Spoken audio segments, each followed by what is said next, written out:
good evening, everybody. As I, Nick Pennsylvania, here as I always am with my good friend Brendan Bond. And how are you doing tonight? I'm doing very well, buddy. How are you doing?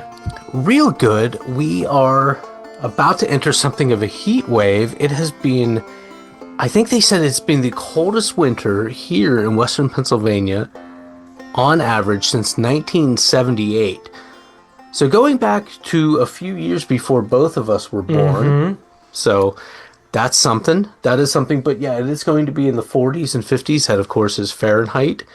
For most of next week, there's still about 18 inches of snow laying outside. Right. Most of that's going to be gone. So that is something that is transpiring. It is currently the Mardi Gras season. My mom is back down in our hometown of New Orleans. Yeah. Enjoying herself. And I'm a little jealous of that, but that's okay. Yeah. And you brought up, you said, hey, I've got a fun story. How familiar are you with Jeff the Talking Mongoose? And I said to you, boy, that sounds really familiar. And he said, well, great. That's what we're going to be talking about. And you said that to me this morning, and I was thinking about it, and I'm like, boy, I'm really, and I told you right before we started recording here, I really resisted the urge to look anything up, but I just kept dwelling on it. I'm like, I know I've heard this story. So I had some thoughts, and I want to run them by you to see if I am remembering this correctly, or if this is just some like weird scatterings of thoughts that I collected and said, assembled and said, that sounds like a talking mongoose story. Yeah, right. Okay. Let me run this by you, and then you're going to tell the story, but I'm kind of curious to see how my memory is, because, of course, our confidence in memories has been rocked recently. It has. So this was something that happened in a house. I don't think they had a pet mongoose, but it was in Britain. It might have been, it was on... At first, I was thinking, oh, this happened on the Falkland Island, but it wasn't the Falkland Islands down outside Argentina, which I know Britain and Argentina have skirmished over in our lifetimes. Right. I wanted, and I was like, I think it's, there's two islands, and I can't read. The one is the one with the flag with all the legs, the Isle of Man. You know, it's got like 3 legs running about. There's another island I can't remember, but it operates like as a semi-independent thing. It's a really interesting place, but I can't remember the name, so I'm going with Isle of Man because I know it's not the Falklands. Basically, there was a house on the Isle of Man that was haunted, and the people were making claims that it was haunted by a mongoose, and they would get like messages from him or something like that. Is that just a ridiculous thing? You're actually pretty close because it's one of those. Yeah, you're actually pretty close. Wow. Okay. So yeah, and I'm gonna give one more. Yeah. Well, what was the fact like, you remember? It was the 1940s, but the mongoose was obviously deceased. If it was a mongoose, it was deceased. I mean, it was a mongoose because you already gave that away. But was it a mongoose because it is talking to them? As evidenced by you say, have you ever heard of Jeff the Talking Mongoose? Yeah, as in like that's the full name, Jeff the Talking Mongoose. Right. So how? Yeah, have I got any of the details? You were pretty close. So you mentioned the 40s. This actually took place into the 40s, but most of it took place in the 1930s. That's pretty close. And I'm right about Britain. Yeah, you're right about Britain. So it did take place on the Isle of Man. Legs McFlag. Well, dude, if any of you out there haven't ever seen the Isle of Man flag, go look it up because it's a cool looking flag. Like it just looks cool. Like the design is good. Like 99% visible would rate it a highly effective flag. I'm looking it up right now, and for some reason I thought there was some greens in it, but one of the best things about this, it looks like a starfish made of human legs. Yeah. Is that on the shoes there are spurs? Yes, there are. Like I would love to know what the story is about that flag. I didn't look that up. I should have, because I'm sure there is a deep and rich history to that flag. Because the Isle of Man has a pretty crazy, long and storied history. It's been fought over a lot over over the generations. Um, it's basically been inhabited like from time immemorial. It's so for those who aren't familiar, it's this island that's in the Irish Sea between England and Ireland. It's not a particularly large island, but it has served, there was like Norman conquest coming through there. There was Vikings before that. There was Gauls. There were Saxons. It's had a pretty crazy history. So I'm sure the three-legged flag has something to do with I that. it had to be earned some which way. Right. And for the record, I now that I've unloaded all that stuff and now I'm Hmm. looking things up, it was the other island I was thinking of was Guernsey. Oh, Guernsey Island. Yeah. Yeah, I don't know. I just and apparently they're both somewhat semi-autonomous. Hmm. But Yeah, they're yeah, called, what are they called? Like they're like dependents of the crown or something. I couldn't Or tell you like it. there's so many weird designations with like old British colonies and like things that are part of like their their system. But there's something with them in connection with them, the royal families and whatnot. So But we're going to the Isle of Man, 1930s, 19 and into the 40s a little bit. I'm happy yes, to. So yes, I feel yeah. good. So what's It's the story? It so it we're wasn't a house. yes, it was a house. So what this Okay. this was a farmstead called the Dorlish Casson because it's like everything over there has been inhabited for hundreds, if not thousands of years, and everything has history to it. So it's this old ancient farmstead on Dalby Mountain, on the Isle of Man. And there is a farmhouse, and there are kind of like three main human players in this story. We have a mother and father and a daughter. The father is named James Irving. The mother is Margaret Irving.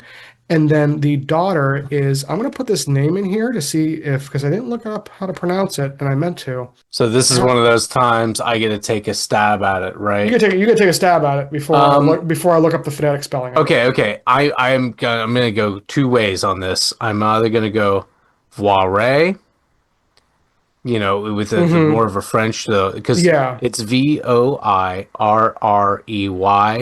So Hmm. I'm looking at that OI and going, Wa or Vori. So But of course, there's also like so many other because Isle of Man isn't it part of like a yeah, Celtic sort yeah. of? There's a lot of Gaelic like influence and everything. So does that So mean that V's are W's as in mhm, most other languages? right. So So Worry. worry. So I'm gonna go with Vori for right now, just like Vorry. Okay. So kind of like a lorry with a Kind of like a lorry or quarry or sorry yeah. Huh. or other things that I don't pronounce properly. Um, Let's just shorten and that down to Ray. Ray, we'll just Let's say just say Ray. Ray Let's just say because Ray. We'll call her Ray. you're gonna say we're gonna call her this, And and then then we are gonna steadily oscillate between three between or like four three, different pronunciations. So Ray. we're just going with Ray from Okay, so yeah, I like let's that. recap. Who are the occupants of this family, this We have house? we have James Irving, Margaret Irving, and Ray Irving.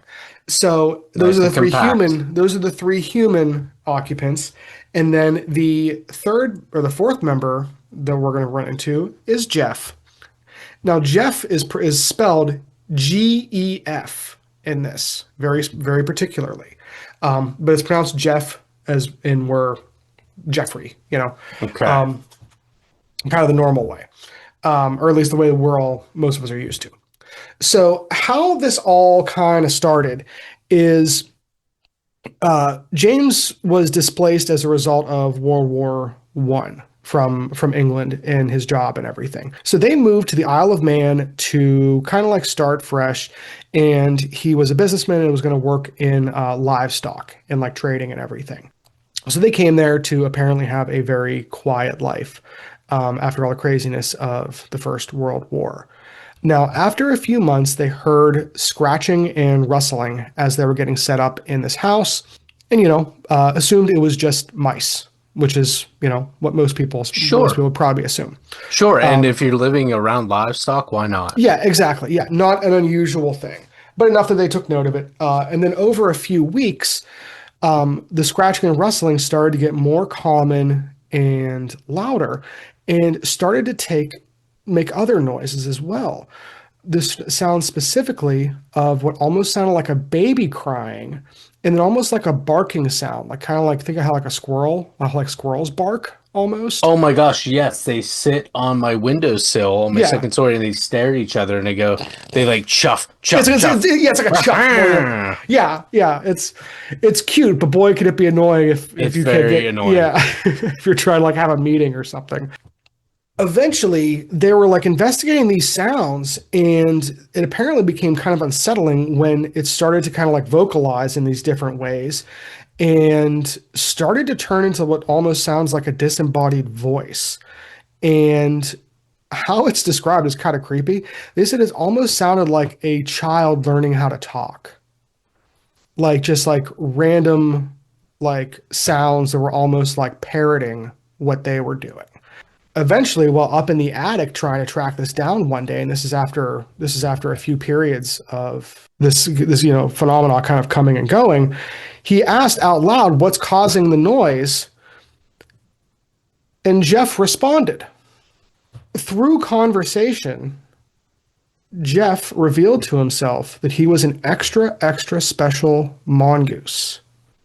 I mean, I think we're in agreement that all mongoose are special. They're all special. They're all, I mean, they're pretty cool too. Like if Now you've never seen a mon, they are not native to that region no, of the world, are they? they're not. And Jeff was well aware of this.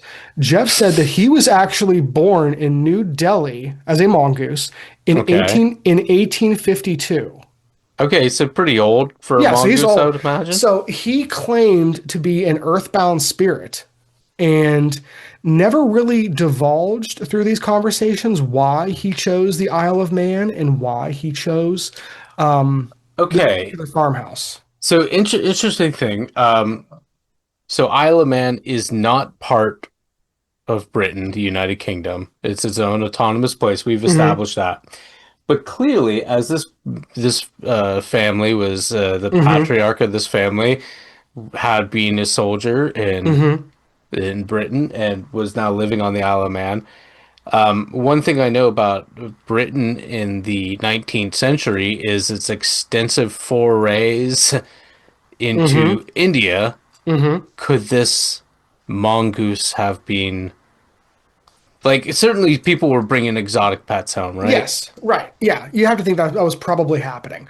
Um, Because I don't think, I mean, again, I've known some people from India, as you know. yep, I don't yep, think yes, yep. Jeff is a particularly common name over there. I could be wrong, I mean, regardless of the spelling. regardless of the spelling, yeah, yeah, unless Jeff is short for something else that we're not thinking of. I mean, that's absolutely possible. But yeah, he never really goes into detail as far as why there, But I thought it was interesting that in I believe two of the different books that are written on this, Jeff refers to himself as an earthbound spirit, which is something in our paranormal dictionary episode we were actually talking about, which I thought was kind of a fun little callback. The fact that that term came up twice in a few weeks. And once they started to have these conversations with Jeff, he said, for a while now, I could understand everything you were saying, and I tried to talk but couldn't until you taught me. So basically saying that it was him who was kind of pantomiming those things back, or excuse me, parroting those things back to them, and basically learning how to talk. So it wasn't like Jeff started out under being able to be a talking mongoose. He apparently was a he's the ghost of a mongoose that could understand English, which would not he would not have probably been familiar with necessarily coming from New Delhi. I don't know. Again, 1850s. Hmm. What a mongoose probably lives about 8 years, I'd imagine, Yeah, maybe. I'd say generally, yeah, And that's just a total guess. So total complete guess, just based on similar animals. But yeah, I mean, definitely depending on where they were. New Delhi, you said? yeah. New Delhi in India. Yep, Okay, probably heard a good bit of English.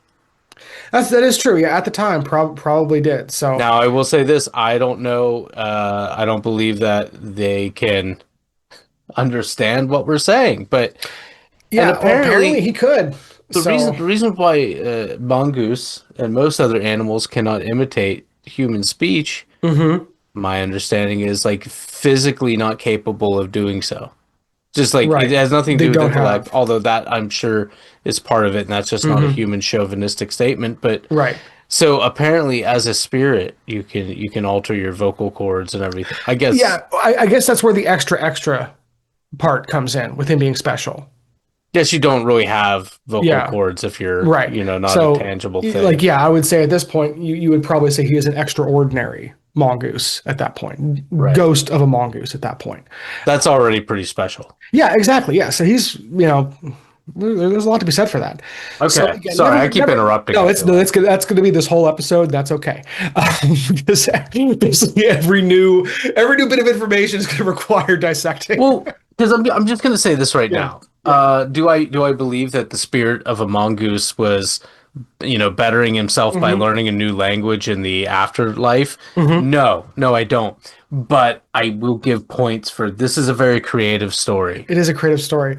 All right. And I wonder if Duolingo has looked into this story yet or not, because maybe there's some marketing that can happen there. Um, but so yeah, he never really explains like why he is there, just that he is. Um, and apparently he had a pretty like jovial nature. In a lot of instances, people refer to him almost as like a ballroom comic. He joked early on that, and he said, "I shall haunt you with weird noises and clanking chains. I am a freak. I have hands and I have feet, and if you saw me, you'd faint. You'd be petrified, mummified, turned into stone, or a pillar of salt." So he was a pretty well-spoken mongoose Right. at He's that. essentially the Don Rickles of Mongoose Right, exactly. world. Yes, yes. Which I mean, if you're going to get a mongoose ghost, You it's not a get an bad. entertaining one. Yeah, exactly. So, and I kind of bring up that individual because there's lots of quotes from him.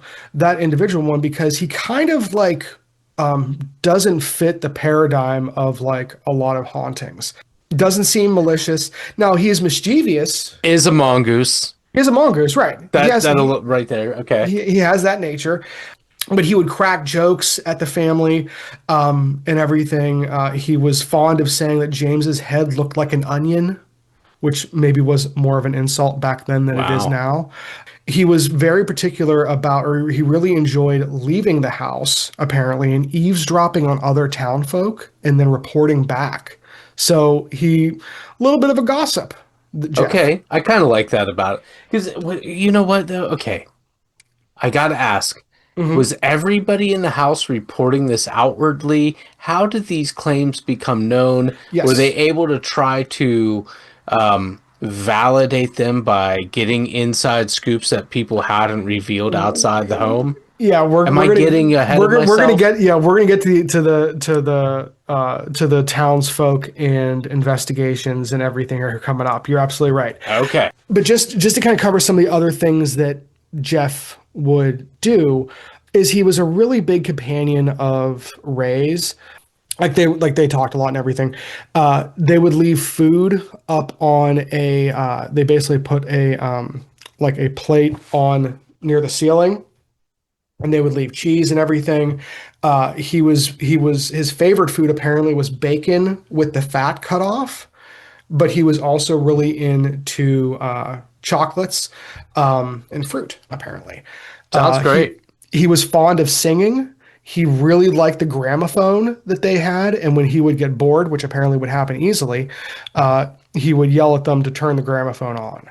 Couldn't find anywhere what particular artists he was into, but just maybe a fan of all genres, Well, we'll dance say. hall was very big Right. in that area of the Hmm. world at that time. So let's just say Right. that he was very into Gilbert and Sullivan. Yeah, well, that Music hall, probably. not dance hall. Yeah, Music he had hall. music Yeah. hall. But he would help out around the house. Like if the fire was left on or something, he would wake people up. If people slept in, he would wake them up. And so as a result, because again, the family and everything wasn't necessarily quiet about this because they were just like, I don't know, we have a ghost of a mongoose in the house. It kind of became a bit of an attraction in town. People would come over and talk to Jeff, the ghost of a mongoose. People would say that one of his favorite games was he would call heads, he would guess heads or tails when people would flip coins for him. So he just liked doing that, and people really enjoyed it. There was one thing where people would throw a rubber ball into different holes in either the attic or in the ceilings, and he would throw the ball back apparently. And it just kind of became accepted around town that this ghost was there. So over the next 4 years, this kind of gets more and more attention. And just like in America, the British love their tabloid newspapers. So this is one of those stories. If you're a 1935 newspaper editor and you hear about a talking ghost of a mongoose on the Isle of Man, you're picking up that story every day and twice on Sundays. Like you're ready to go. So it got a lot of attention, and there's lots of newspaper clippings out there about people and journalists going to the house and everything and being like, "Yep, there's a talking mongoose here," you know. So eventually, this gets the attention of paranormal investigators because again, this is a big thing at the time. Now, before we get into the actual investigators and everything, the only other thing I do want to say is it seems like James was a very intellectual person. Like he was apparently a really smart guy. Ray, seemed like apparently a very smart girl. There's not a whole lot said about Margaret. She seems like a normal housewife for all intents and purposes. But she doesn't seem to be bothered by this either. So it's kind of like a weird, just like overall, it is a very interesting setting because it doesn't follow the same tropes that we expect with a lot of like hauntings. Like people often say, "Oh, this is kind of like the Bell Witch case," and it's like this is nothing like the Bell Witch case in my No, mind. it sounds like this is Like, more of almost like a gimmick. right. Nobody seems to be particularly frightened by this. Correct. Yeah, no one's scared of Jeff the talking mongoose, though by all rights, maybe they should be. So, what ends up happening is in 1935, a series of investigators make their way to the house. One of the more prominent ones at the time is a gentleman named Harry Price, who I believe we've actually mentioned on this We show absolutely before. have. We Yeah. absolutely have. He was involved with some society, if I remember Well, correctly. We had talked about he was a couple books he wrote, and yeah. oh my goodness, I'm trying to remember. Well, I remember he was maybe it was when we were talking about the Coddington fairies. I believe so. Yes. Because Yeah. he was really I want to say he was kind of like the Harry Houdini of Britain, not in the sense that he was an escape artist, but more of like the exposing fraudulent Yes. He spiritualist was claims. he was famous for debunking fraudulent spiritualists and people that were kind of like making money and stuff off of some of those things. But he was active for a long time and very kind of like well respected in those fields and everything. So whenever he went there, he was able to take casts of paw prints that were left. He was able to find fur that people said was from Jeff the Mongoose. Got those analyzed at the time from a zoologist, apparently one of the more famous ones, named Reginald Pokick, which the name Reginald needs to make a comeback, in my opinion. That's a strong name that we need more of. And it shortens well, Yeah, Reggie. You Reggie, know, yeah, the full effect. right, exactly, exactly. um, but so this zoologist who was well renowned at the time said most certainly none of the tracks were made by a mongoose, and the hair was from the sheepdog from the house. Well, and I'm So so yeah, I mean this is supposedly a ghost. What is it doing shedding? right, exactly. It's well, That's but the here's the whole weird. thing's silly, but go Yeah, on. but here's the weird thing is like when this guy gets here first, he he finds like again townspeople. People are signing like affidavits saying that they've seen the creature and everything. People saying they've heard it. So like there's a lot of people in the community basically saying like This is totally a real thing. Now, granted, there does seem to be people who are saying it's all a bunch of hullabaloo, but there are a lot of people saying that it's it's real kind of thing. So like he is running into people that are claiming that they have seen these things. He even says that he sees a few things that he kind of can't explain. One of them in particular, he apparently sees yellow eyes whenever he is in bed at one point. That he said he couldn't explain what kind of animal they were from, but obviously didn't get a good enough look. So, and one of the funny things was apparently whenever he was trying to investigate Jeff, Jeff was obviously not real into having him try and debunk him. As we've established, Jeff is a little bit cheeky, and whenever this gentleman, Harry Price, was trying to question him about what he was and everything, Jeff apparently said to him, "If you knew what I know, if you knew what I knew, you'd know a hell of a lot." Basically implying that he knows what's going on and the other guy doesn't. Well, here's something I have to ask. In Hmm. the midst of all these Hmm. investigations, what would you say is the defining unique characteristic of Jeff the Talking Mongoose? I would just say that he's not present. Like, like I would say, because it's not like a full-bodied apparition of a Okay. mongoose is sitting on the table talking to these But people. let me say Yeah, this, like yeah. if we had just a common garden variety ghost Hmm. of a person, it would not be at all remarkable that a person could talk, Right. but we would still try to record Hmm. the voice of a spirit. I mean, there have been countless attempts at That's a good creating a point. spirit radio. Yeah. During the course of all these investigations, were there ever attempts to record the voice? And are there, if so, are these recordings readily available?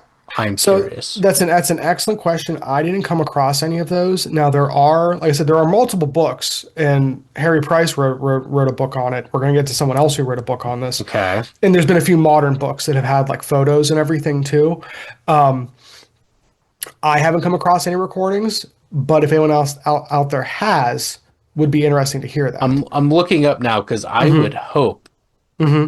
that Mrs. Price would not have neglected to think. I mean, 1930s, I know recording wasn't what it is today, but I Right, know for a fact that there were wire recorders and right, everything, and right. there were They ways to do existed. this. Right, they were around. Yeah.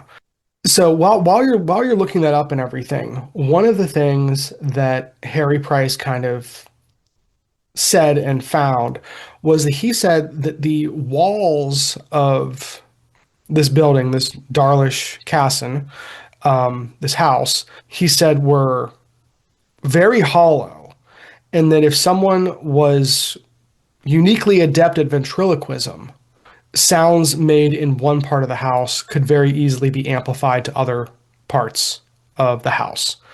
That was kind of his take on the whole thing, was that it was some sort of ventriloquism. There wasn't anything paranormal necessarily about it.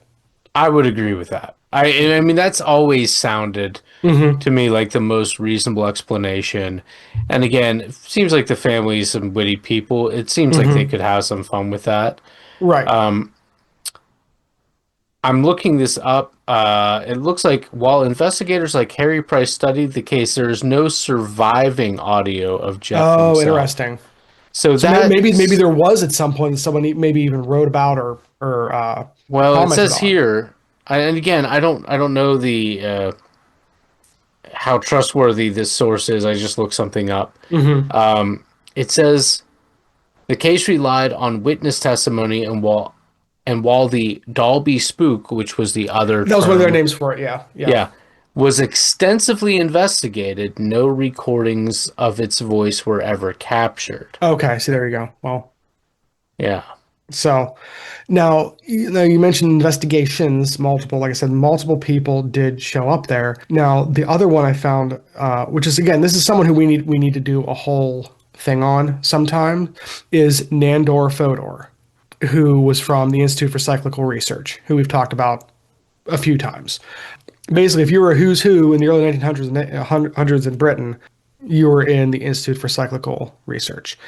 Turns out there's actually a major motion picture about this exact instance with Nandor Fodor being played by Simon Pegg, of all people. The trailer looks funny. I cannot wait to watch the film. So I'll probably report back after I'm able to watch it because it's like loosely based off of this. So he investigated as well in 1935. So the thing that he was kind of famous for at the time, and what he kind of brought up a lot, was he was one of the first people to really push the whole idea of like poltergeist and psychic hauntings. He believed that psychic hauntings were powerful enough to, like, throw objects, levitate tables, all these kinds of things. But he was not someone who necessarily thought that it was like ghosts in the way that a lot of the Victorians thought about it. He thought it had to do with something that we were generating. He's famous for saying there is some sort of basically Freudian link between what he called sex and spooks. And in the end, he was psychoanalyzing all this and kind of spent quite a bit of time there from what it seems like.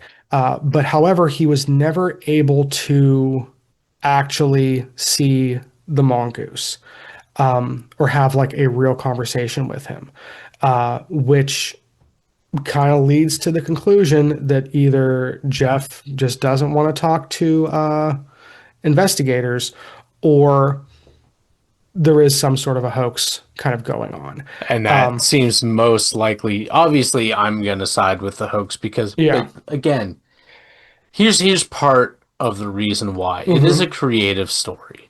And we've Mm-hmm. kind of talked before about if this is real, it would not only be more banal, but it would have predictive capabilities. Mm-hmm. And this is such a unique story that, well, it can't be believed as anything other than just a creative experiment. Someone having fun, Mm-hmm. and it maybe got out of hand a little bit. So, so yeah, no, I think that's certainly the Occam's razor here.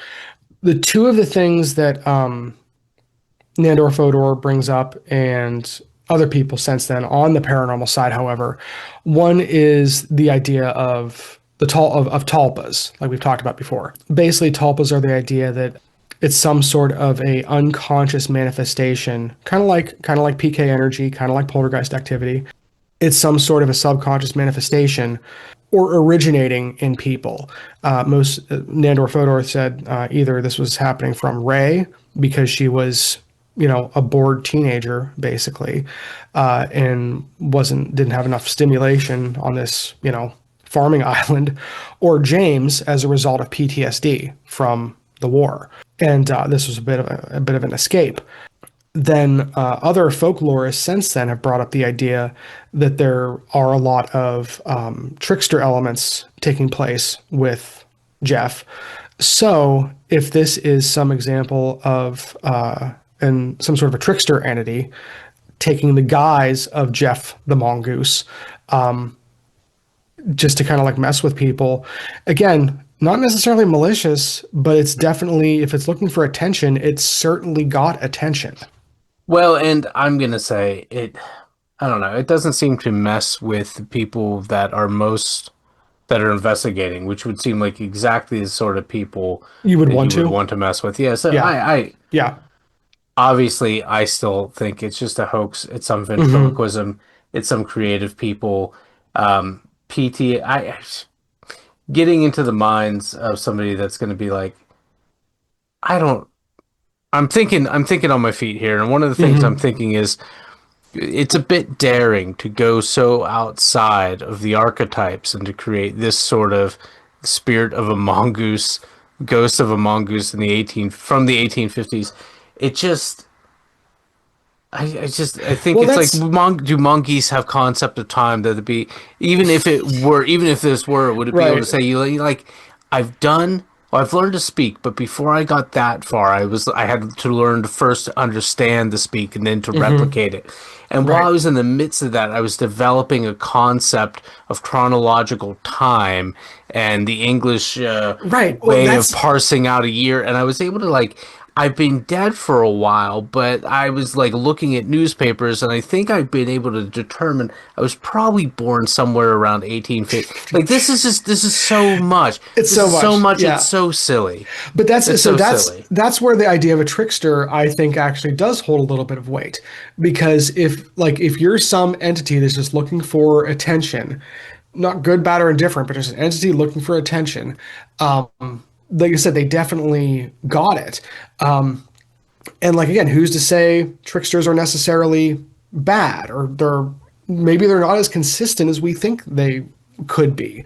And like you kind of mentioned, it's like the idea of it like learning as it's going. Maybe this was this entity's first go around on this mortal coil. Who knows? But So what, I, now we're going to the Chinese numerology and African trickster gods. yeah, well, Well, I seriously, guess Scandinavians have trickster yeah. gods too, but I Well, mean, yeah, again, well, there's trickster stuff all over the place, but or was like it just some folks having fun? it could have been some folks having fun. I'm But going with that. I'm I think going you're, with that. I'm going with people. Again, it's such a story that mhm, they probably were surprised that people were like getting as serious as they were about it. right, right. And once you gone somewhere so far, Hmm. you gotta clam up. You gotta stick to your story. I mean, Well, we've seen that ugh. happen. Yeah. Well, and we've I've done also, it. yeah, right. I've done it myself. Yeah. Quick story time for you. I remember we used to let our neighbors occasionally they'd have people over. This was when I was a kid, and they'd Hmm. park in our driveway. My mom needed to get out to work one morning. She Hmm. went next door and she's like, "Hey, I need one of you guys to move your truck. I need to get out. I need to get to work. It's Monday morning." Yeah. They weren't stirring. They talked to the one guy. They weren't stirring.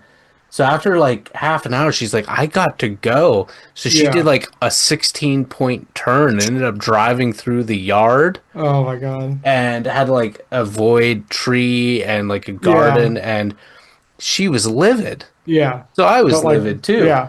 So I decided that like first my friend Brandon and I were playing soccer using their truck as a net. Sounds about right. That Yeah. didn't do a lot of damage though.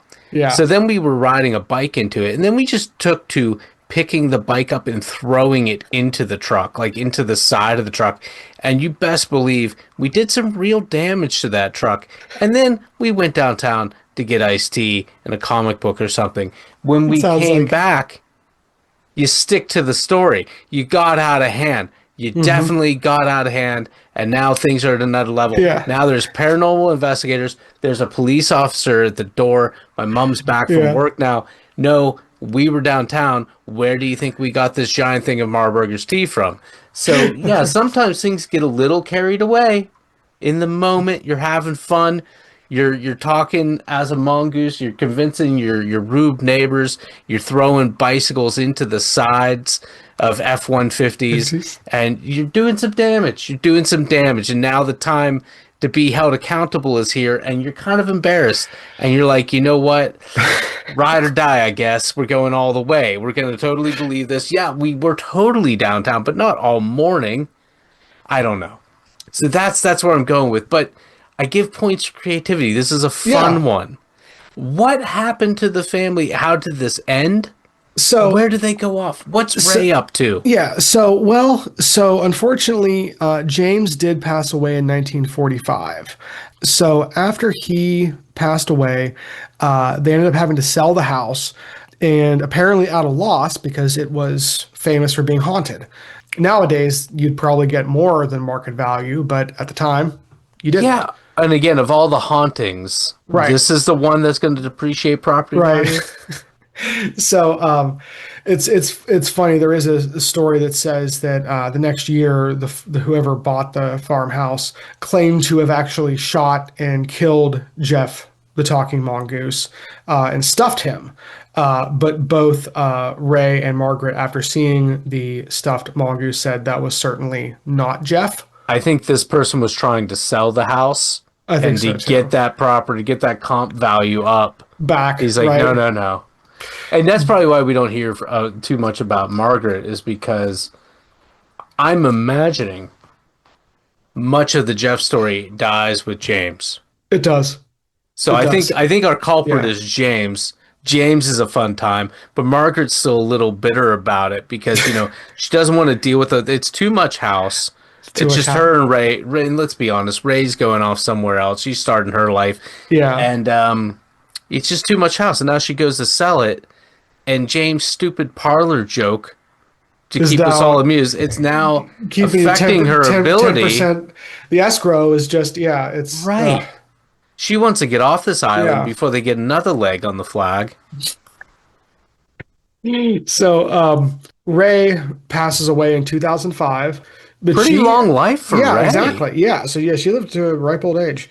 But she held up her end of the story the entire time. She's not one of those people that recanted later in life. She said the whole time that's, kind of stuck to the story as is.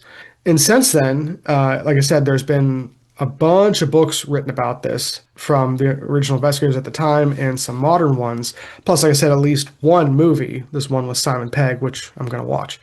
Yeah, I'll probably watch that too. And at least one person that claimed to have not only shot a ghost, Yes, but it's had it stuffed. taxidermed.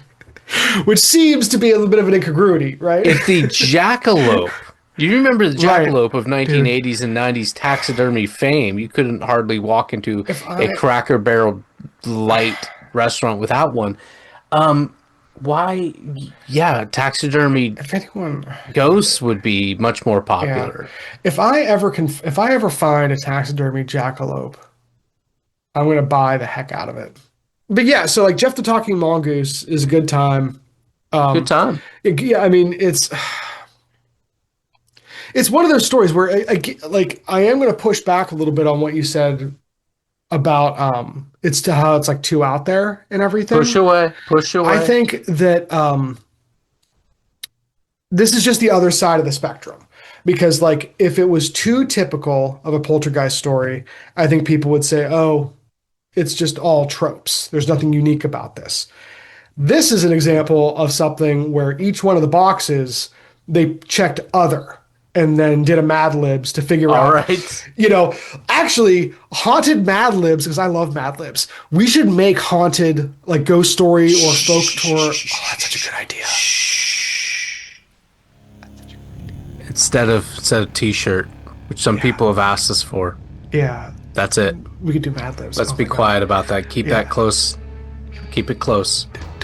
Don't tell anybody. But we are doing this. This is right around the time I finally get on that Freedom of Information Act. Yeah. Maybe before. I'm still dead serious. Yeah, Jeff the Talking Mongoose, good time. I'd hang out with him. He sounds like fun. If you're gonna be haunted by something, Jeff the Talking Mongoose is a great option. So Mongoose Jeff, is a fun animal. yeah. So Jeff, if you're still out there in the ether and you're looking for somewhere, How would Jeff contact us? I was just about to say, Jeff, you can find us on Instagram or YouTube at the Ghost Furnace Podcast, or you can send us an email at theghostfurnacepodcast@gmail.com.